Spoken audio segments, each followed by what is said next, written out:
Hi, this is Dr. Jessica Hockman. I'm going to review what you can do if your child gets carsick.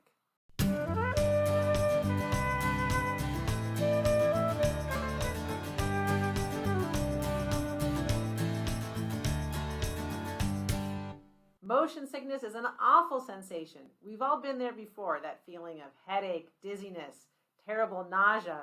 And what's worse is that it's very common in young children. What causes us to feel carsick in the first place? We get carsick when our brain's balance system, also known as the vestibular system, gets confused. This happens when there is a mismatch of motion that we are feeling and motion that we are seeing. Here are some tips to avoid getting carsick. I like to think of the mnemonic A, B, C, and D. A stands for avoidance. Try to stop the feeling of car sickness from happening altogether by avoiding unnecessary car trips. Because once your child is feeling sick, it's really difficult to feel better. If you do have to take a car ride and your child tends to get car sick, I recommend taking frequent breaks where you get out of the car and feel fresh air. B stands for behavior modification. It's very important to look out the window, keep your head still, and fixate on something in the horizon. It's also really important to avoid reading and looking at screens when driving in the car. It's also important to pick the best seat in the car. So if your child is 2 or over, they can sit forward facing in their car seat.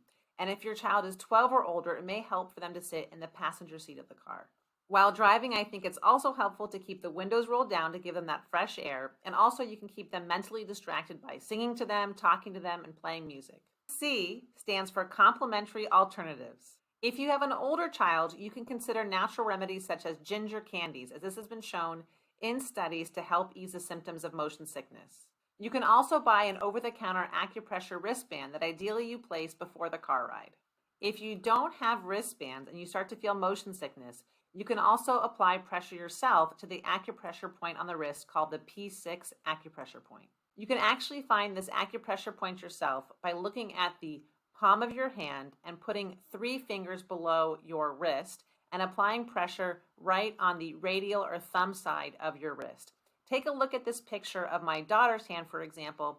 You want to apply pressure right where you see the tip of the pen. And lastly, D stands for over-the-counter drugs. There are many prescription and over-the-counter medications to help deal with motion sickness. A good option before going on a cruise ship is to get a prescription for a scopolamine patch, which you place behind the ear and leave for 3 days. You can also try using over-the-counter antihistamines such as dimenhydrinate, also known as Dramamine. This is available over-the-counter and you can give it to children 2 and older. But keep in mind that over-the-counter antihistamines like Dramamine will likely make your child very sleepy. If your child is over 12, you can consider using meclizine, which is the ingredient in Dramamine less drowsy. If you have any questions about these medications, please talk to your pediatrician. This is Dr. Jessica. I hope you found some of these tips helpful.